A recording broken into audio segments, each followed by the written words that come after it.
은혜로우신 아버지 하나님 감사합니다.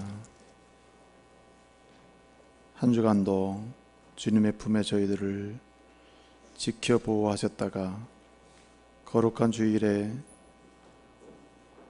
주의 전으로 부르시고 또 아름다운 찬양으로 함께 주님을 높여드리며 예배할 수 있도록 은혜 주시니 감사드립니다. 오늘 이 주의 전으로 부르신 주님께서 한 영혼 한 영혼을 긍휼히 여겨주시고 주님 피곤한 가운데서 일으켜 주시며 낙담하고 절망한 자리에서 다시 소망을 품게 해주시고 고단한 영혼 이끌고 올라온 자에게는 주님께서 생기를 주사 다시금 주를 바라보며 앙망하며 능력 가운데 삶을 시작할 수 있는 은혜를 주시옵소서. 이 시간 갖가지 삶의 고통과 아픔 속에 올라온 믿음의 가족도 있사오니 우리 주님 치료해 주시고 강건한 인생 살 수 있도록 도와주시옵소서. 한 영혼 한 영혼이 이 시간 말씀을 사모하는 가운데 나올 때에 주님 피곤치 않고 졸지 아니하고 오직 주님과 깊이 교제하는 복된 시간 되게 하옵소서. 예수님의 이름으로 기도하옵나이다. 아멘.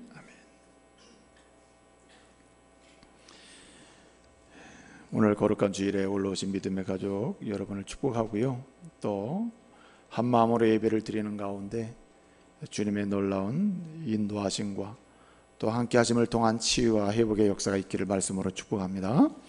우리 좌우 옆 사람 이렇게 축복합시다. 잘 오셨습니다. 주님은 당신을 사랑하십니다. 이렇게 축복하겠습니다. 윈스턴 처칠이라고 하는 사람이 유명한 말을 했습니다. 돈을 잃으면 아주 조금 잃어버리는 것이다. 그러나 명예를 잃으면 아주 많이 잃어버리는 것이다. 근데 더 중요한 것은 뭐냐면 용기를 잃어버리면 모든 걸 다 잃어버리는 것이다. 이런 유명한 말을 했습니다. 근데 사람들은 이러한 처칠의 말을 기억하는 사람은 별로 없습니다.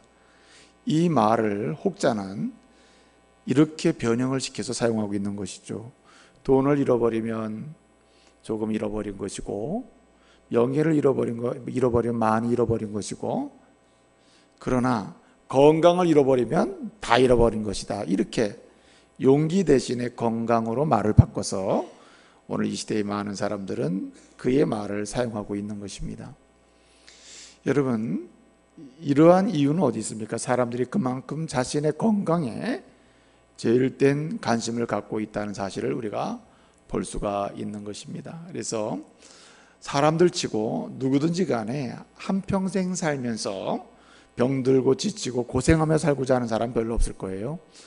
한평생 살면서 건강해 살다가 생을 주님이 부르실 때 마감하기를 원하는 것, 이것이 보통의 사람들이 갖고 있는 마음이 아니겠습니까?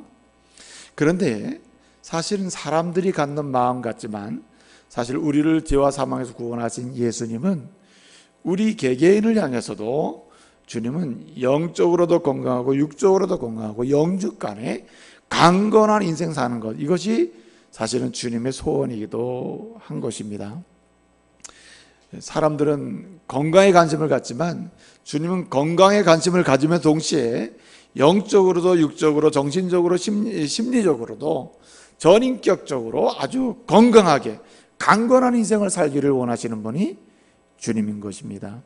그래서 여러분 주님께서 행하신 이 복음서이기나 주님의 행적을 기록한 말씀이 복음서 아닙니까? 마태복음이나 마가, 누가, 요한복음은 주님이 이 땅에 오셔서 행하신 사역, 복음사역, 예수님의 행적을 기록한 말씀이잖아요. 그 신약에게 이 복음서, 사복음서의 전체의 절수를 합치면 3774절이 됩니다. 이 3774절로 구성된 복음서의 내용 중에서 예수님이 직접적으로 간접적으로 말하자면 심리적으로 병든 사람, 영적으로 병든 사람, 하여튼 육체적으로 병든 사람, 이 병든 사람, 정신적 육체적으로 병든 사람을 치유한 그러한 말씀이 기록된 구절이 474구절이나 됩니다. 그러니까 3774구절 중에 중심에 뭐가 들어있냐면 예수님의 치유하시는 사건이 들어있고 치유하시는 말씀이 들어있다는 말입니다. 그만큼 예수님은 우리의 관심을 갖는데, 우리가 건강에 관심을 갖는 것처럼 주님은 우리의 영육간의 건강, 강건한 인생 사는 것, 여기에 관심을 갖고 있다는 말입니다. 사실은 복음서를 보게 되면 예수님이 이렇게 대화하시는 말씀이 많거든요. 그냥 일방적으로 기록한 말씀이 있지만은 특별히 복음서를 보면 예수님이 이렇게 대화하시는 말씀이 많이 기록되어 있습니다. 예수님이 이렇게 대화하시는 말씀이 복음서 중에서 약 한 1257구절 됩니다. 그 가운데서 이 예수님의 대화, 직접적으로 예수님이 하신 대화의 말씀 중에서 475구절이 다 뭐냐면 다 병고침에 가는 것입니다. 말하자면 정신적인 건강이든 육체의 건강이든 심리적, 영적 건강이든 간에 이렇게 치유와 관련된 말씀, 그 대화가 40% 정도를 차지하고 있다는 말입니다. 그만큼 예수님은 우리가 건강에 관심을 갖는 것보다 더 우리의 영육간의 건강과 강건한 삶에 관심을 갖고 있다는 말입니다. 사랑하는 믿음의 가족 여러분, 오늘 여기 올라오신 분들 중에 영적으로 또는 심리적으로, 정신적으로, 육체적으로 그렇게 질병 때문에 고통하고 그리고 뭔가 문제가 있어서 아파하는 분이 있을 텐데요, 여러분에게 주님이 깊은 관심과 사랑을 가지고 계심을 믿으시길 바랍니다. 그리고 오늘 이 말씀을 통해서 우리 모두가 영육간에 강건하고 건강한 삶으로 나갈 수 있는 그런 은혜를 받기를 말씀으로 축복합니다. 그래서 이렇게 주님의 관심이 우리의 영육간의 강건함에 있다는 것, 건강에 있다는 것을 우리는 기억하고, 그래서 강건한 삶을 살기를 소원하면서 나가야 하는 것입니다. 더군다나 우리가 어떤 사람들입니까? 예수 그리스도의 십자가의 보혈과 그 피의 능력으로 죄사함 받고 하나님의 자녀가 된 사람 아닙니까? 구원받아서 우리 예수님의 제자가 된 사람이 아닙니까? 그렇기 때문에 예수님의 관심과 예수님의 기대와 소원대로 우리는 강건한 인생을 살아야 하는 거예요. 강건한 삶으로 나가야 하는 것입니다. 여러분, 요즘에 영육간의 건강한 삶, 육체적으로 건강한 삶, 정신적으로 건강한 삶을 살기 위해서는 이 문제를 풀고 치료하는 능력이 바로 웃음에 있다 그러면서요, 이 웃음 치료에 대한 강조를 아주 많이 하고 있습니다. 그래서 강건한 삶을 살기 위해서는 많이 웃어라, 그런 이 연구 결과가 나오고 있어요. 그래서 이 웃음의 치료의 효과는 실험을 통해서 많이 입증되고 있는데요, 이거 오사카 대학원에서 이제 이 웃음, 말하자면은 뭔가 기쁨이 주는 치료 효과에 대해서 실험을 했는데, 18세에서 26세 되는 남성을 21명을 선정을 해가지고 실험을 했습니다. 그래서 일정 시간 동안 코미디를 보여주기도 하고 또 일정 시간 동안 코미디가 아닌 교양 프로를 보여주는 이런 실험을 했습니다. 그런데 놀랍게도 이 교양 프로를 보여줬을 때 사람들은 웃을 일이 별로 없었다는 거예요. 그래서 이 코미디 프로를 보여줄 때 많은 웃을 일이 생기고 기뻐할 일이 생겨가지고 그 사람에게서 마치 암세포를 죽이는 그 백혈구 세포가 활동이 증가하는 현상이 나타났다는 겁니다. 여러분, 이 백혈구 중에 이 우리의 그 암세포, 우리의 질병의 세포를 죽이는 그러한 세포가 있는데 그게 NK 세포라고 합니다.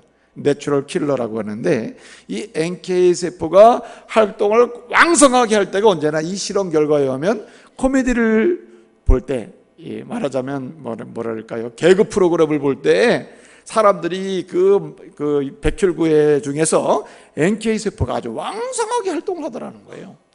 그리고 또 반대로 이 교양 프로를 보여주니까 이 내용은 좋은데 웃을 일이 없잖아요. 교양 프로를 보여줄 때 그 프로를 보는 동안에는 사람들이 말해요, 이 암세포를 죽이는 이 NK 세포 활동이 현저하게 줄어들었대요. 그 보기 시작할 때 이 NK 활동, NK 세포 활동이 27.1% 정도 됐었는데 교양 프로를 보고 나니까 오히려 활동이 더 떨어져 가지고 24. 몇 프로가 되더라는 거예요. 그러니까 오래 살려면 교양 프로 보기보다 개그 프로 많이 보라는 누가 그런 얘기까지 하더라고요. 이처럼요, 웃음의 효과나 뭐 이런 치료의 효과에 대해 입증이 되고 있는 건 사실이에요. 그래서 제가 그 프로를 보고 그 글을 본 다음에 제가 이제 신방을 하지 않습니까? 요즘 이제 1호 신방하고 환자 신방을 좀 하는데, 그래 하면서 제가 이런 말을 했어요. 말씀을 다 전하고 이제 예배를 다 끝난 다음에 이제 일어서기 전에 마지막으로 성도님, 이 웃음의 효과가 치료 효과가 있고 사실 성경적으로도 웃음이 치료 효과가 있으니까 억지로라도 많이 웃으세요. 많이 웃으면 건강에 도움이 됩니다. 그랬더니만 그분이 하는 말이 저도 압니다 이러더라고요. 그러면서 하는 얘기가 이렇게 얘기해요. 목사님, 억지로 웃는 것도 한두 번이지 어떻게 계속 웃습니까? 그게 안 된다는 거예요. 몸은 아파, 괴롭지요, 고통스럽지요, 감당할 수 없는 마음의 괴로움이 밀려오죠. 어떻게 웃게 됩니까? 웃을 수가 없다는 거예요. 제가 그 얘기 듣고 참 그 일리가 있단 말이에요. 맞습니다, 여러분. 여러분, 이 웃음이라는 거, 우리의 외견으로 드러나는 웃음, 이렇게 웃음과 유사한 모든 우리의 신체의 언어들은요, 그냥 나오는 게 아닙니다, 사실은. 그냥 나오는 게 아니라 사실은 이 웃음이라는 것은 사실은 이 마음의 즐거움과 기쁨과 뭔가 감격적인 것의 외적인 표현이 웃음이에요. 그러니까 뭔가 웃음이 치료에 효과가 있다 쳐요. 맞습니다. 치료 효과가 있어요.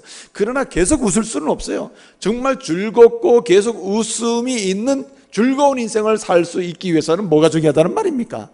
마음이 중요하다는 말. 마음이 억지로 웃는 것은 한계가 있는 거예요. 어쩌다가 한두 번은 될지 모르지만 지속적으로 할 수가 없어요.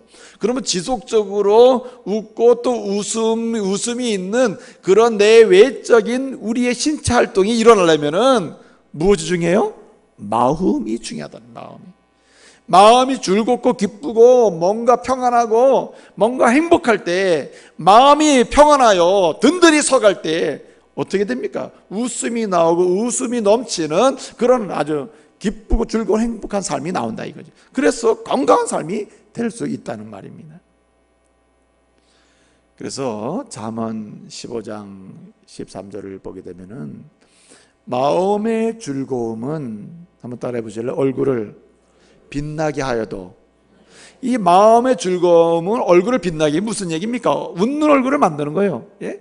뭐 어떻게 웃든 간에 뭐 소리 내든 아니면은 뭐 다른 사람들이 확실하게 보든 안 보든, 보여지든 안 보여지든 간에 우리의 얼굴을 환하게 하고 웃게 만들고 기쁘게 만들고 우리의 얼굴이 뭔가 외견상으로 새롭게 뭔가 즐겁게 만드는 위해서는 마음의 즐거움이 있어야 된다는 거예요. 그리고 또 뭐라 그랬습니까? 마음의 근심은 우리의 마음을 뭐 한다 그랬어요? 상하게 한다 그랬습니다. 상하게. 그러니까 마음이 즐거워야 된다는 거예요. 마음이 근본적으로 새롭고 즐거워야 어떻게 된다는 말입니까? 우리가 건강한 삶을 살 수 있다는 말이에요. 여러분, 잠언 17장 22절을 보게 되면 동일한 말씀이 나와요. 마음의 즐거움은 따라합시다. 양약일지라도. 양약이 뭡니까? 우리 몸의 질병을 치료하는 거 아닙니까? 그 마음이 즐거우면 우리 양약과 같다는 거예요, 그 즐거움이. 그래서 우리가 건강하게 강건한 인생을 살 수 있다는 말입니다. 그러면서 뭐라 그랬습니까? 반면에 마음의 근심은 따라합시다. 뼈를 마르게 하느니라. 그래서 여러분, 골다공증 걸리려면 마음에 근심하고 살면 됩니다. 뼈를 마르게 하거든요, 이 근심이. 그래서 마음의 근심은 뼈를 마르게 하고, 한마디로 뼈만 마르는 게 아니에요. 실제 문자상으로도 뼈를 마르게 하는 것 같아요, 근심이. 근데 정말 중요한 건 뭐냐면 우리의 생명을 병들게 하고 지치게 만들고 죽게 만드는 게 바로 근심이라 이거예요.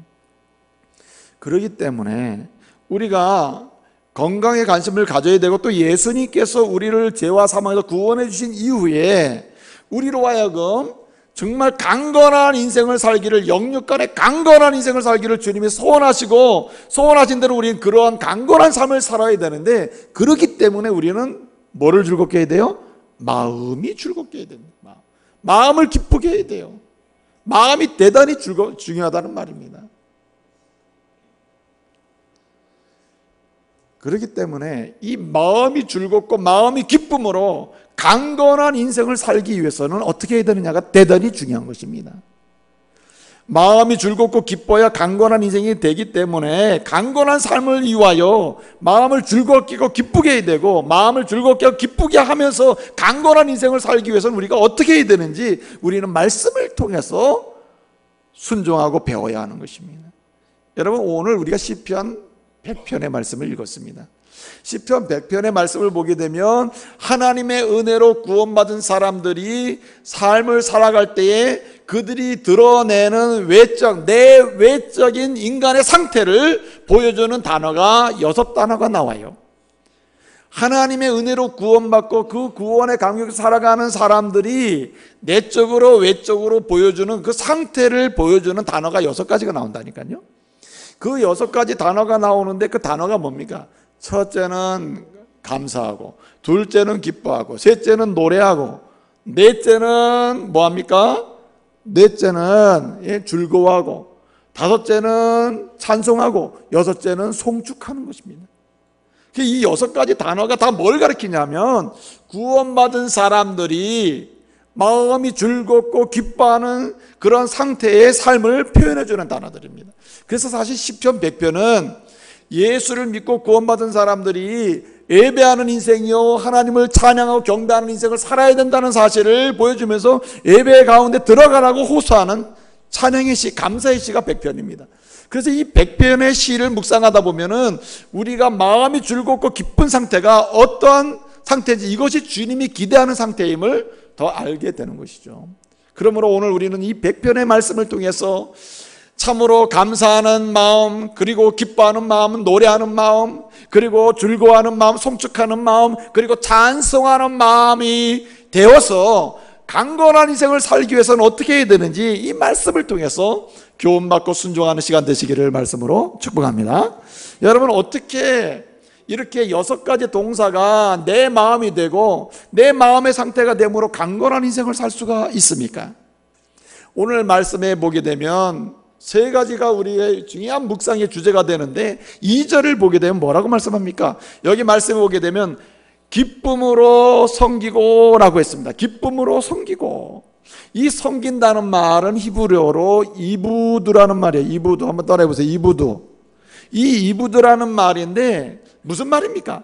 우리의 마음이 감격하고 감사하고 기뻐하고 노래하고, 그리고 즐겁고 찬송하고 송축하는 이러한 즐겁고 기쁜 상태로 강건한 상으로 나가기 위해서는 우선적으로 우리가 어떻게 살아야 되는가, 어떤 자리로 나가야 되는가, 한마디로 하나님을 섬기고 하나님께 봉사하는 자리로 나가야 된다는 말입니다. 여기 이부드라는 말은 섬기고 봉사한다는 뜻이에요. 그래서 누가 즐거워하고 진짜 기쁨으로 더 나아갈 수 있느냐? 오늘 기쁨으로 섬긴다고 하셨는데 섬길 때 기쁨이고 기쁨으로 또 섬길 수가 있는 거예요. 많은 분들이 이렇게 얘기합니다. 내가 힘들고 어렵고 고통스럽고 병이 걸리고 아프고 피곤하고 지치고 그래서 내가 주님을 섬길 수가 없습니다. 섬기는 자리로 나갈 수가 없습니다. 봉사하는 자리로 나갈 수가 없습니다. 이렇게 얘기해요. 근데 여러분, 뭘 모르는 얘기예요. 내가 피곤할 때 이 피곤함을 치유받을 수 있는 곳이 어디냐? 봉사의 자리임을 믿으시길 바랍니다. 많은 분들이 자신이 약해질 때 봉사를 놓습니다. 오히려 봉사로부터 멀어져요. 섬기는 자리로부터 멀어지는 경향이 있다는 거예요. 그런데 여러분, 놀랍게도 말씀은 누가 치료받느냐, 누가 치유의 은혜를 입느냐, 누가 마음이 즐겁고 기뻐서 강건하고 건강한 인생을 체험하고 누릴 수가 있느냐? 피곤할 때 더 섬기는 거예요. 지칠 때 어떻게 해요? 더 봉사의 자리로 나가는 겁니다. 내가 할 수 없다고 할 때 내가 더 섬기고 봉사하는 자리로 나가고 그 삶의 자리를 내 자리로 만드는 거예요. 여러분, 이 사도 바울이 말입니다. 사도 바울이 고린도후서 12장을 보게 되면은 거기에 사도 바울이 이제 자기가 하나님 나라를 경험한 것을 소개하는 장면이 나옵니다. 그리고 나서 그가 자신의 질병 때문에 고통하면서 하나님, 나로 하여금 이 질병을 치료받게 해주십시오. 너무 힘듭니다. 그렇게 기도하는 장면이 나와요. 그래서 3번을 작정해서 했다고 하는 사실을 고백합니다. 그런데 하나님께서 뭐라고 말씀하시죠? 내 은혜가 내게 족하도다, 이렇게 말씀하시면서, 내 은혜가 내게 족하도다 말씀하시면서 더욱더 주님의 일에 헌신하기를 요구하십니다. 사도 바울이 어떻게 했습니까? 고쳐주면 내가 헌신하겠습니다 이렇게 했어요? 아니잖아요. 사도 바울은 내 은혜가 내게 족하다는 말씀을 듣고 그 몸이 연약하고 질병이 있는 상태로, 그 질병이 어떤 학자는 눈병이다, 어떤 사람은 간질병이다 그랬는데, 어떻든 간질병이든 눈병이든 간에 그 병이 있는 상태에서 어떻게 합니까? 더욱더 복음을 증거하는 일과 주님을 섬기는 일과 그리고 주의 성도들을 섬기고 목양하는 일을 어떻게 했습니까? 더 충성하고 더 헌신한 것을 볼 수가 있어요. 여러분, 성경에서 사도 바울이 병 걸려 죽었다든지 병 걸려서 며칠 입원해가지고 고생 실컷 했다든지 이런 장면 봤습니까? 그런 기사가 없잖아요. 바울은 자신이 지칠 때, 아플 때 오히려 그 12장에 있는 대로 박해받고 공부하고 피곤하고 그리고 매 맞고 힘들 때일수록 어떻게 더 했다 그랬어요? 그는 하나님을 섬기는 일과 그리고 하나님의 말씀대로 봉사하는 일에 더 충성했음을 증언하고 있습니다. 그럴 때 그것도 어떻게 했다 그랬습니까? 12장 10절에 보면은 뭐라고 얘기하고 있습니까? 내가 이렇게 그리스도를 위하여 더욱더 섬기고 봉사하는 것은, 따라합시다, 내가 약할 때 강하게 되기 때문이다. 내가 내 약함이 강해지는 줄 알기 때문이라 그랬어요. 무슨 말입니까? 우리가 인생이 약할수록, 병들수록, 부족할수록, 근심이 있을수록 여기서 치유받고 강건해지고 더욱더 힘 있는 자리로 나가고 하나님의 은혜 가운데 강건한 인생을 사는 유일한 방법이 있다면 더욱더 뭐 해야 된다는 거예요? 섬기고 봉사하는 길밖에 없다는 말입니다. 저는요, 이 봉사하는 분들 중에, 우리 교회에서 이 봉사하시는 분들 중에 매주마다 봉사하는 분 몇 분이 계시는데, 그분들 중에 이 봉사하는 분, 건강해서 봉사하는 분 별로 없어요. 어떤 분은 불치질병인데도 불구하고 그 가운데서 치료받으면서 봉사하는데 하나님이 그에게 건강을 주시는 줄 믿으시길 바랍니다. 하나하나 고쳐나가시고 그 마음이 즐거우니까 더 강건한 인생을 사는 거예요. 내 몸이 지쳤다고 해가지고 이불을 쓰고 집에서 나오지 아니하고 멈춰있는 한 안 된다는. 그래서 우리는 하나님을 섬기는 일과 봉사하는 자리로 더 들어갈수록 우리의 마음은 어떻게 해요? 즐거워지는 거예요. 내가 약함 중에도 주님께 이 조국과 가정과 가문과 자녀들과 남편과 그리고 교회와 주의 복음의 역사를 위해서 기도의 봉사와 기도의 섬김을 할 때 내 심령은 너무나 즐거워요. 여러분, 기도하고 나면 얼마나 마음이 평안해집니까? 엔돌핀이 막 일어나는 거죠. NK세포가 활동이 왕성해지는 거예요, 여러분. 그래서 여러분, 기도 많이 하면요, 그래서 꼭 그 기도도 말이죠, 나 살려달라고 그런 기도가 아니라 무슨 기도입니까? 주여, 나의 기도를 통하여 이 조국과 그리고 지역사회와 교회와 내 가문과 내 가족, 내 사랑하는 남편이 하나님의 사람으로 하나님의 백성으로 힘있게 승리하게 해달라 기도하고 축복하고 말해요. 예? 연약한 자들을 위해 축복하며 기도하는 이 기도의 봉사와 섬김이 한 사람의 영혼을 힘있게 만들어 놓는 거예요. 여러분, 누가복음 2장 37절을 보게 되면은 안나 할머니가 나와요. 안나가 어떤 사람입니까? 결혼해서 7년 만에 가부가 되고 84년 동안 가부로 혼자 지냈어요. 그러니 얼마나 늙은 나이입니까? 나이가 아주 많이 먹은 거 아니에요? 그럼에도 불구하고 그는 성전을 출입하면서, 잘 들어보세요, 교회를 출입하면서 그렇게 강건한 인생을 살았다고 했습니다. 왜 그럴까요? 그는 비록 홀로 사는 여인으로서 고단함이 있고 외로움이 있고 그리고 쓸쓸함이 있고 사람들로부터 지탄받고 비난받는 것도 있었겠지요. 예? 그리고 가난하게 사니까 경제적으로 어려운 것도 있었을 겁니다, 여러분. 그럼에도 불구하고 그는 하나님의 전에 정기적으로 오르내리면서 뭐 하기를 쉬잖아요? 기도의 봉사와 성전을 섬기는 봉사를 쉬지 않았다 했어요. 하나님께서 그에게 건강의 복과 강건한 은혜를 주셔서 그가 어떻게 됐습니까? 그는 메시아를 바라보고 안고 축복하고 그 메시아를 보면서 구원의 감격 속에서 인생의 마지막을 장식하는 그런 믿음의 여인이 되지 않았어요?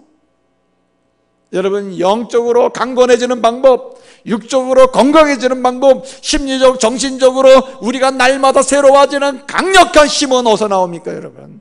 그 힘은 하나님을 섬기고 예수 그리스도를 섬기고 주의 뜻대로 봉사하는 가운데 오는 것임을 믿으시길 바랍니다. 예? 섬기는 사람 약할 때 뭐게 만들어요?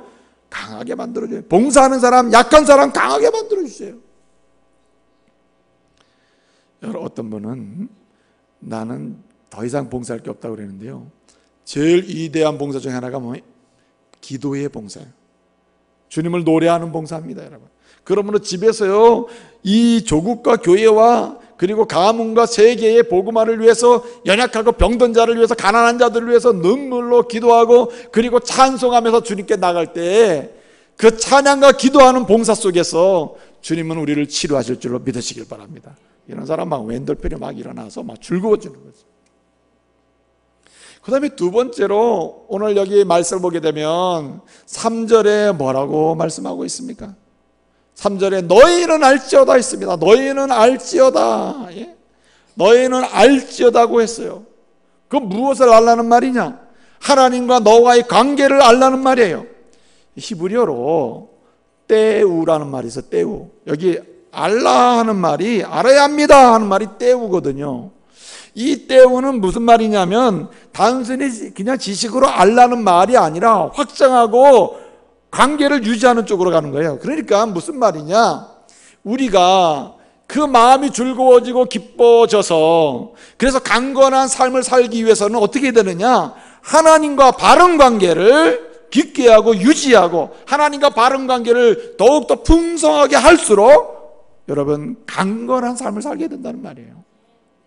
여러분, 우리의 마음이 불안해질 때는 언제입니까? 하나님과의 관계가 깨질 때가 아닙니까? 왜 아담과 하와가 숨었습니까? 죄를 짓고 왜 숨습니까? 그 숨은 이유가 어디 있습니까, 여러분? 하나님과의 관계가 깨지니까 마음이 불안해지고 마음에 슬퍼지고 고통이 오고, 그러니까 어떻습니까, 여러분? 강건한 삶을 살 수 없게 되는 것이죠. 마음의 즐거움은, 마음의 기쁨은 어디서 오느냐? 하나님과 바른 관계를 세우고 그리고 유지하고 이 관계를 더 풍성하게 만들어 가면 갈수록 어떻습니까, 여러분? 여기에 마음의 기쁨과 즐거움이 오게 되는 거예요. 그렇기 때문에 이런 이 마음의 즐거움과 기쁨을 누리기 위해서는 관계가 딱 서 있어야 돼요. 다른 것은 몰라도요, 하나님과 관계가 딱 서 있어야 돼요. 여러분, 관계의 우선순위 제가 늘 말씀드리잖아요. 사람은 관계가 어떻게 되느냐에 따라 평안해질 수도 있고 불안해질 수도 있다. 그리고 행복해질 수도 있고 슬퍼질 수도 있다. 불행해질 수도 있다. 관계의 우선순위에서 제일 중요한 관계가 뭐를 했습니까, 여러분? 하나님과의 관계가 바로 서야 된다 그랬잖아요. 하나님과의 관계가 바로 설 때 부부와의 관계가 바로 서지고, 부부와의 관계가 바로 서질 때 자녀와의 관계가 바로 서지고, 부모와의 관계가 바로 서지고, 그 다음에 불신자 성도와의 관계가 바로 서진다 그랬잖아요. 그러니까 뭐가 오는 거예요? 마음이 즐겁고 기쁘니까, 행복하니까 강건한 삶을 살 수가 있는 것이죠. 그렇기 때문에 나와 하나님과의 관계가 어떠한 상태인지를 날마다 확인해야 돼요. 스위스의 신경정신과 의사이면서 동시에 정신분석 학자인 칼 융은 그런 말을 했어요. 나에게 찾아오는 환자가 많았는데 35세 이상 되는 환자 중에서 환자들을 다 내가 치료하면서, 신경정신과 의사로서 치료하면서 보니까 똑같은 약을 쓰고 똑같은 약물을 투입해도 똑같은 증상인데 말이에요. 그런데 어떤 사람은 치료받고 어떤 사람은 치료받지 못하는 사람이 있더라. 치료받았다가도 재발되고 또 치료받았다 재발되는 이런 일이 비일비재하게 일어나더라 하는 거예요. 그래서 이게 왜 그럴까? 따져보니까 바로 문제가 어디 있느냐, 한 사람이 35세 되는 사람, 그 치료할 때 진정한 치료가 일어나는 건 뭐냐면 다 무엇과 달려있냐면 문제가 생긴 것도 종교적인 태도에 달려있다는 거예요. 신앙에 달려있다는 거면 신앙에, 참된 신앙의 자리에 딱 서가지고 하나님과의 관계를 맺고 하나님과 기도하고 하나님과 말씀과의 대화를 통해서 끊임없이 바른 관계를 유지하고 확장해가고 하나님이 너무 좋고 하나님의 은혜가 너무 기뻐서 은혜 가운데 사는 사람은요, 신경정신과적인 그러한 질병으로부터 자유케 되더라는 거예요. 그래서 똑같은 약물을 투입하면서도 이 믿음의 관계를 회복해 가면서 약을 투입하고 약을 먹고 치료받는 사람은요, 일정 시간이 지나면 다 치료가 되더라는 거예요. 그런데 약을 똑같이 투입해도 안 낫는 사람 보니까 깨어진 신앙, 바른 관계가 바른 관계에서 깨어져서 뭔가 불안한 관계가 되고 뭔가 문제가 생기고 바른 신앙을 잃어버리고 신앙의 자리를 이탈해서 자기 멋대로 세상 속에 살아가는 사람들은 아무리 해도 치료받았다가 또 다시 재발되고 치료받았다가 재발되고 이런 일이 반복되면서 치료가 안 되더라는 거예요. 그렇기 때문에 하나님과 바른 관계를 유지하고 세우고 그리고 바른 관계를 확장해 감으로써 내 마음이 즐겁고 기쁨으로 강건한 인생을 살기 위해서는 우리가 기본적으로 바른 관계를 유지하는 첫 번째 지름길이 뭐냐면 죄를 멀리해야 되는 거예요. 죄. 하나님의 말씀에 아니라고 하는 거, 하나님이 죄라고 하는 거, 하나님께 불순종하는 그 죄, 불순종하는 것 또는 죄라는 것들에 대해서 하나님이 싫어하는 것들에 대해서는 어떻게 해야 되느냐? 멀리 해야 된다. 멀리 할수록, 죄를 멀리 할수록 심령은 즐거워져요. 죄가 내 몸에 가까워지고 내 심령과 내 생각이 가까워질수록 어떻게 됩니까, 여러분? 내 심령이 불안해진다는 거예요. 그렇기 때문에 우리는 하나님과 바른 관계, 이 관계를 유지하기 위해서는 어떻게 됩니까? 죄를 멀리하고 나에게 있는 죄에 대한 습관들을 하나하나 잘라내고 뽑아버리고 하나하나 확인해서 멀리하는 그러한 경건한 삶의 습관이 내 속에 들어와야 되는 것이죠. 그래서 이 죄를 멀리하는 일을 잘하기 위해서는 거꾸로 말씀을 가까이 해야 하는 겁니다. 그래서 여러분 출애굽기 15장을 보게 되면은 출애굽기 15장에 이 마라의 쓴물 사건이 나옵니다. 이 백성들이 수르강야에 들어갔는데 수르강야에서 마실 물이 없어서 막 고통을 합니다. 그러다가 도착한 곳이 마라라는 곳도 도착했어요. 도착해 보니까 물이 있는 겁니다. 물을 마시려고 보니까 물이 어때요? 쓴물이에요. 그래서 사람들이 불평과 원망을 합니다. 하나님께서 한 나무를 쳐다보게 모세로 하여금 한 나무를 쳐다보라 하고 쳐다보니 그 나무를 잘라서 가지를 던지니까 어떻게 됐습니까? 이제 물이 단물이 됐다 그랬죠. 사실은 모티브상으로 한 나무를 바라보라 그랬더니 한 나무는 예수 그리스도를 상징하는 거예요. 그래서 나무를 잘라가지고 물에 던지니까 물이 단물이 됐습니다. 쓴물이, 마라의 쓴물이 단물의 상황으로 바뀐 거예요. 그리고 어디를 인도합니까? 마지막으로 도착한 곳이 엘림이라는 곳 도착했더니 거기에는 물이 있고 나무가 있고 얼마나 쉬기 좋은 안식처가 되었다 이 말이에요. 자, 그런데요, 출애굽기 15장에서 주는 메시지, 정말 핵심적인 메시지가 뭡니까? 이 사건을 통해서 주님이 뭐라고 말씀하셔요? 너희가 내 말에 청종하고 내 말씀을 가까이하고 내 말씀을 순종하고 내 말씀을 지켜행하기를 소원하며 그 마음으로 살아갈 때에 나는 너희에게 어떤 하나님이 된다고요? 따라합시다. 나는 너희를 치료하는 여호와이니라. 나는 너희를 치료하는 여호와라고 선언해버려요. 무슨 말입니까? 누구에게 이 마음이 즐거우고 기쁨으로 치료가 일어나냐면, 누구에게 회복하심의 역사가 나타나고 병고침의 역사가 나타나고 이 마음이 평안해지는 역사가 나타나고 불안한 삶의 습관이, 상황이 뭔가 안정되고 평안에 든든히 살아가는 이런 역사로 전환이 일어나냐 말이에요. 치료하시는 여호와의 은혜를 입어야 되는데 이 은혜가 누구에게 임한다고요? 하나님 말씀을 가까이 하는 사람에게, 말씀을 가까이 하는 사람에게 일어난단 말이에요. 그 누가복음 17장 보면요, 거기 우리 예수님께서 10명의 나병 환자를 치료하는 사건이 나오거든요. 그 치료하는데 이 사람들이 예수님이 말씀하시는데 너희는 빨리 가서 너희는 가가지고 제사장들에게 보여라. 보이면 너희가 치료받을 것이. 사실은 치료받고 가서 보여야 되는데 치료가 완전하게 된 상태도 아닌데 제사장에 가서 보이라고 얘기하는 거예요. 그랬더니 이 사람들 어떻게 했죠? 순종하고 제사장에게 보이러 막 가는 동안에 자기 몸을 보니까 어떻게 했다 그랬어요? 치료가 되었다고 했습니다. 치료되었다 그랬어요. 열왕기하 5장을 보게 되면 5장 14절을 보게 되면요, 나만 장군의 이야기가 나와요. 이 나만 이야기를 보게 되면 나만이 어떻게 됩니까? 나만이 문둥병 걸렸잖아요. 나라에서 암만 해도 아람에서는 안 되잖아요. 이스라엘 소녀가 노예로 있었는데 그 종의 이야기를 듣고 이스라엘로 가잖아요. 예? 갔을 때 여러분 그 말씀을 처음부터 들으면 좋았을 텐데 안 듣잖아요. 내가 그 말 들으려고 여기 왔느냐, 그 말 들으려고 여기 왔느냐. 하나님 말씀에 대해서 가까이 하질 않잖아요. 그러나 그가 종의 이야기를 듣고 깨달은 다음에 그 말씀을 가까이 그 말씀에 충동했을 때 그거 어떻게 됐습니까? 어린아이의 살처럼 깨끗하게 치료받았다고 했잖아요. 할렐루야.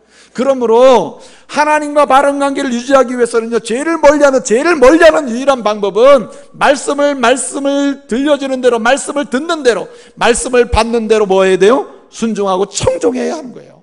그럴 때 치료가 나타나요. 그래서 말씀을 읽으면서 주여 말씀에 순종하겠나이다, 말씀을 묵상하면서 말씀을 그대로 받겠나이다라고 내 심령으로 내 영혼으로 선언하고 말씀 속으로 들어갈 때 그때 뭐가 됩니까? 마음이 영혼이 즐거워지면서 어떻게 해요? 치료가 불같이 일어날 줄로 믿습니다. 그게 일어나는 거예요. 그래서 죄를 멀리하되 말씀을 가까이 하면서 죄를 멀리하라. 예수님이 요한복음 5장 14절을 보게 되면 예수님 무슨 말씀이 거기에 나옵니까? 예수님께서 베데스다 38년 된 병자를 고치는 장면이 나오잖아요. 그 38년 된 병자를 고치셨습니다. 다 고치고 나서 예수님이 하신 말씀이 뭐예요? 내가 너희를 고쳤으니 너희는 가서 내가 너를 고쳤으니 더 심한 병이 걸리지 않도록 뭐라 그랬습니까? 조심하고 잘 먹고 잘 살아라 그랬어요? 따라합시다. 죄 짓지 말라.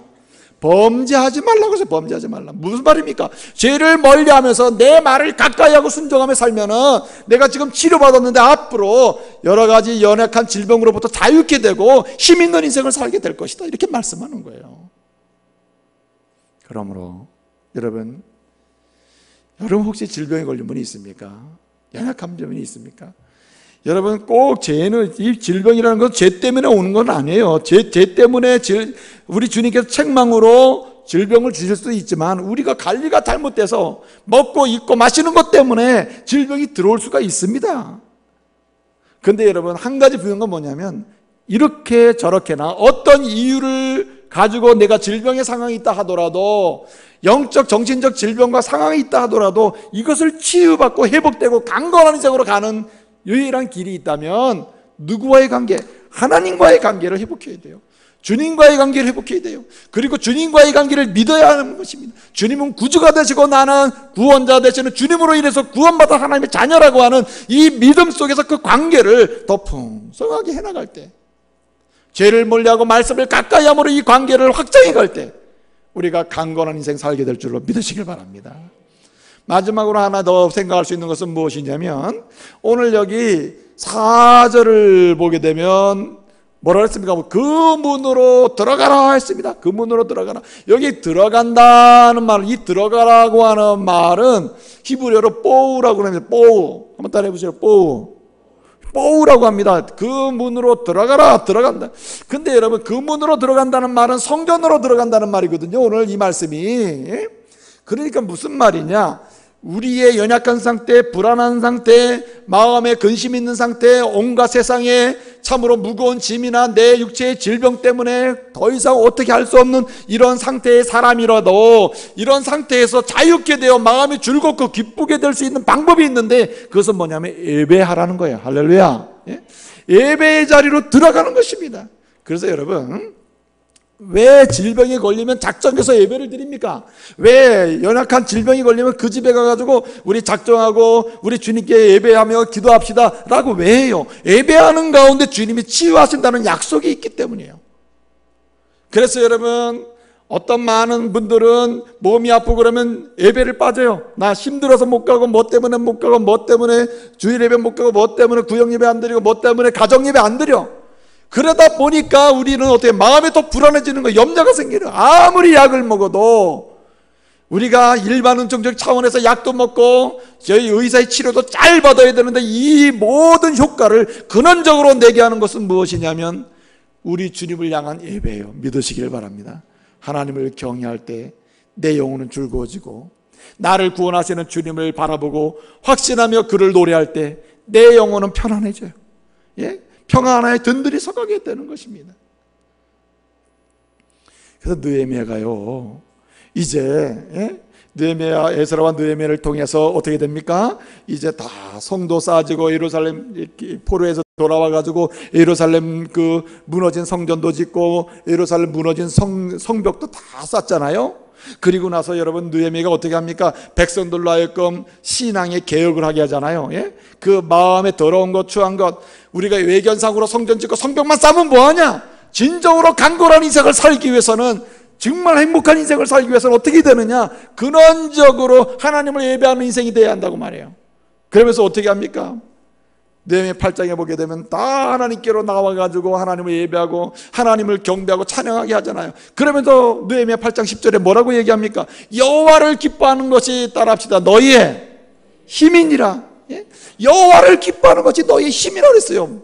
여러분, 힘이 있으면 병에 걸립니까? 아니죠. 힘이 있으면요 질병이 왔다가 떠나가는 거예요. 세포에 힘이 있고 피에 힘이 있고, 예? 근력이 있고 힘이 있으면요 아무리 어떤 질병이나 근심거리가 들어와도 다 물러가게 될 줄로 믿으시길 바랍니다. 그래서 우리에게 진정으로 힘주는 분은 뭐냐? 무엇이 우리에게 힘이 되느냐? 여호와를 예배하면서 여호와를 기뻐할 때 그것이 나의 힘이 되고, 그 힘과 능력이 내 마음을 즐겁게 하고 어떻게 만듭니까? 모든 질병과 연약함과 근심으로부터 자유케 할 줄로 믿으시길 바랍니다. 그래서 예배하는 거예요. 오늘 여기 예배에 오신 믿음의 가족 여러분, 오늘 예배하는 가운데 주님의 은혜 가운데 여러분의 약함이 회복되는 시간 되시길 바랍니다. 예? 강한 치유의 역사가 일어나길 말씀으로 축복합니다. 그래서 여러분 예배를 사모하시길 바라요. 여러분 여러 가지 몸이 너무나 지독하게 약해져서 내가 걸을 수도 없고 뭐 앉을 수도 없다 할 때, 여러분 매일매일 집에서라도 하나님을 예배하는 자리로 뽀우 들어가시길 바랍니다. 여러분 예배의 자리로 들어가면 손해볼 일이 없어요. 예배의 자리로 들어가면 하나님 만나요. 예배의 자리로 들어가면 하나님의 즐거움을 맛봐요. 하나님 예배의 자리로 들어가면 치유와 건너의 역사를 맛봐요. 예배의 자리로 들어가서 손해본 사람 한 명도 없어요. 그러므로 어떤 상황이든 가정이든 교회에서 어디서든 여러분 예배의 자리로 들어가시길 바랍니다. 여호와를 기뻐하는 것이 뭐라고요? 우리의 유일한 힘이요. 그것이 모든 걸 강하고 치유하게 하고 힘있게 만드는 거예요. 이제 말씀을 마치겠습니다. 여러분, 주님은 그 피로 값주고 사셔서 구원받아 하나님의 자녀 되게 한 우리로 하여금 그저 비실비실 인생 살기를 원하지 않으셔요. 강건한 인생 살기를 원하십니다. 영적으로도 건강하고 육적으로도 건강하고, 그리고 힘있게 하고 아무리 약할지라도 흔들림 없이 힘있는 인생 살기를 원하셔요. 어떻게 하면 강건한 인생 살 수 있다고요? 여러분 오늘 주신 말씀처럼 심령이 즐거워지고 기쁘고 강건한 인생을 이루하여 주신 말씀처럼 오늘 봉사와 섬김의 자리로 나가시길 바랍니다. 예? 또 여러분 하나님과 바른 관계를 유지하고 세우고 확장하는 자리로 나가시길 바랍니다. 무엇을 하든지 하나님과의 관계를 깊게 하는 자리로 가길 바랍니다.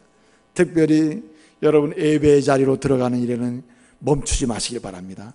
예배하는 곳이라면 가정에서 예배든 구역에서 예배하든 전도에서 예배하든 교회에서 예배하든 예배하는 자리라면 바로 여러분이 그곳이 치료받고 회복되고 강건함을 찾는 자리임을 믿으시고 들어가시길 바랍니다. 주님께서 강건함을 주실 거예요. 여러분 의문이 있을 것입니다. 알겠습니다. 그러나 내가 그렇게 못할 때가 많아. 내 의지로는 하고 싶은데. 맞습니다. 못할 때가 많아요. 여러분 그러기 때문에 우리는 오직 예수를 의지해야 되는 거예요. 여러분 로마서 1장 16절에 보면 뭐라고 했습니까? 복음은 믿는 자에게 뭘 주시는? 구원을 주시는 하나님의 능력이라고 그랬어요. 그러니까 무슨 얘기예요? 이 복음이 뭡니까? 복음이 십자가가 복음이요, 예수 그리스도가 복음이에요. 예수님이 복음이라 이 말이에요. 그러므로 예수님을 믿는 자에게, 예수님은 믿는 자에게 구원을 주시는 능력이, 하나님의 능력이 예수님이라 그랬어요. 그렇기 때문에 내가 봉사하는 자리에서 쓰러질 때도 있고 섬기는 자리에서 빠져나가고 싶을 때도 있고, 때로는 하나님과의 관계를 깊게 하기 위해서 죄를 멀리하고 말씀에 성경하는 자리로 내가 들어가고 걸어가고 순종하고 앉기를 소원하지만 안 될 때도 있고 말이에요. 때로는 예배의 자리로 들어가라고 하신 말씀대로 예배라면은 오직 주님을 만나기를 소원하고 들어가기를 원하는데 안 될 때가 있다 이 말이에요. 그래서 우리는 우리의 입술에서 예수를 불러야 되는 거예요. 예수를 믿음으로 나갈 때 봉사가 돼요. 예수를 믿음으로 나갈 때 섬김도 일어나요. 예수를 믿음으로 나갈 때 예수 이름으로 하나님과의 관계가 깊어지고 온전해지고 세워지고 확장되는 줄로 믿으시길 바랍니다. 왜? 그게 하나님의 능력이니까. 예수 이름으로 나갈 때 여러분, 예배에 들어갈 때 그 예배가 영원하게 되고 심령은 행복해지는 거예요. 제가 늘 새 가족에 드리는 말씀이 있잖아요. 요한복음 10장 9절 말씀 뭐라 그랬습니까? 누구든지 나로 말미암아 들어가면 뭘 얻는다 그랬어요? 구원을 얻고 또는 들어가면 나오며 꼴을 얻는다고 했잖아요. 무슨 말입니까? 예수 그 이름이 봉사의 능력이고 섬김의 능력이고 관계 확장의 통로이며 예수 그 이름이 여러분 예배를 예배답게 만드는 능력인 줄 믿으시길 바랍니다. 그래서 여러분 예수 이름 부르며 봉사하세요. 내 이름으로 하면 이거 스트레스 받는다고요. 상처받아요. 누구는 하고 누구는 안 하고 말이에요. 그러나 예수 이름 부르며 나가면 그 능력이기 때문에 봉사답게 되고 섬김답게 되고 하나님과의 관계는 깊어져서 하나님 더 바라보게 되고 예배 가운데 임재하시는 성령을 만나서 그 체험으로 우리가 강해지고 건강으로 회복될 줄로 믿으시길 바랍니다. 이 말씀 붙들고요, 한 주간도 승리하시는 믿음의 가족 되시기를 말씀으로 축복합니다. 기도하겠습니다. 은혜로우신 아버지 하나님, 오늘 주의 전을 찾은 믿음의 가족들 중에 불치의 질병으로 고통하며 아파하는 믿음의 가족들이 있습니다. 참으로 말 못할 연약함 때문에 고통하는 분도 있습니다. 심리적, 정신적, 영적인 고통 때문에 참으로 괴로워서 어쩔 줄 모르는 분들도 있습니다. 자녀의 문제로, 삶의 문제로 꼬여서 참으로 고통하는 분도 있습니다. 주여 원합니다. 주의 소원대로, 주님의 말씀대로 강건한 인생 살 수 있도록 복을 주시옵소서. 마음을 즐겁게 해주시고 심령이 기쁘게 해주시옵소서. 이 일을 위하여 주님 오늘 주신 말씀대로 예수의 이름으로 섬기는 자리로 나가게 해주시고 예수 이름으로 하나님과의 관계를 깊게 하게 하여 주시고 풍성하게 하여 주옵시며 예수 이름으로 예배의 자리로 들어가 회복되는 역사를 보게 하여 주옵소서. 예수님의 이름으로 기도하옵나이다. 아멘.